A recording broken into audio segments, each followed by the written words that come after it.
الحمد لله الذي أسبغ علينا نعمه ظاهرة وباطنة وشرفنا بنعمة الحرية وفك عنا قيود الاستعباد والصلاة والسلام على خير الأنام خير أسوة وقدوة للعالمين أما بعد.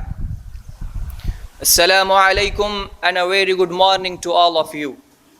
Hope you are doing well. I'm Muhammad Musa. I am an alim.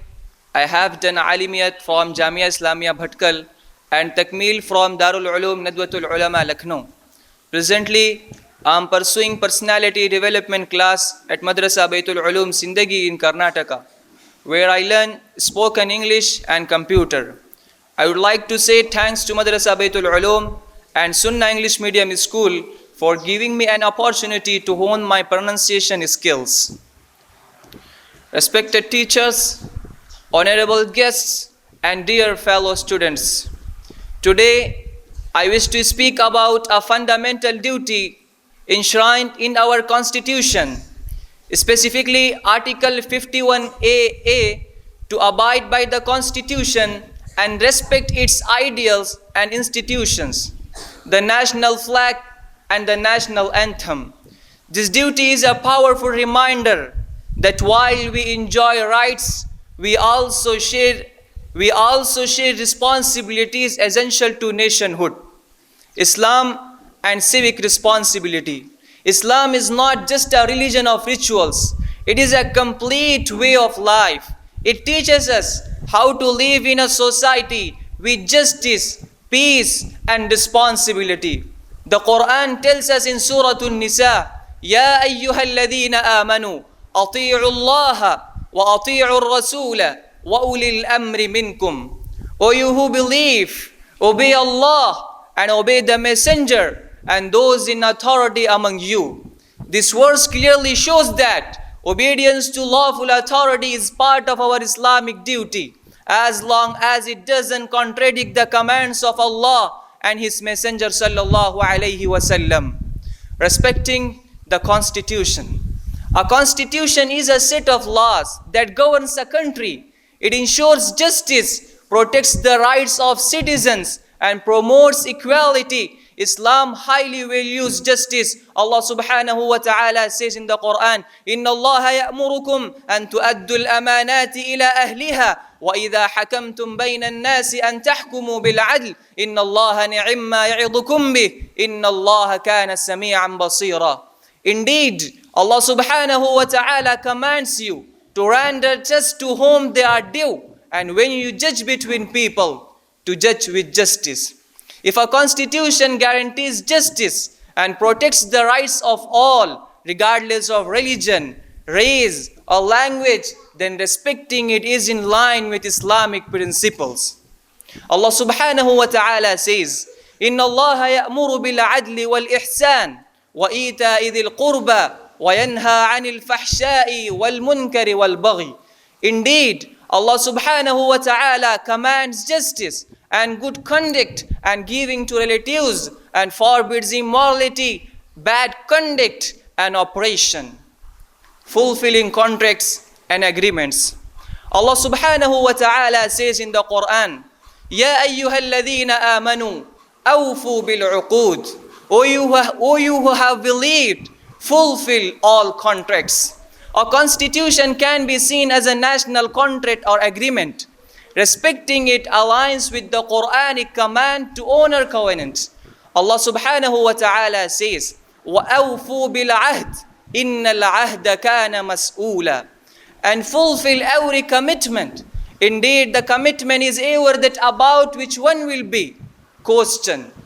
Respecting constitutional principles is part of fulfilling collective commitment in society, consultation in governance.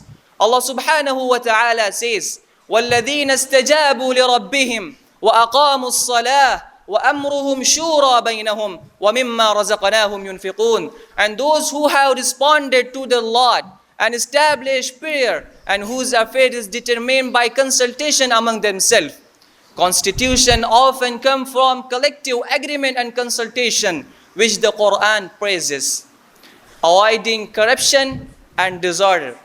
Allah subhanahu wa ta'ala says, وَإِذَا تَوَلَّى سَعَى فِي الْأَرْضِ لِيُفْسِدَ فِيهَا وَيُهْلِكَ الْحَرْثَ وَالنَّسْلَ وَاللَّهُ لَا يُحِبُّ الْفَسَادَ.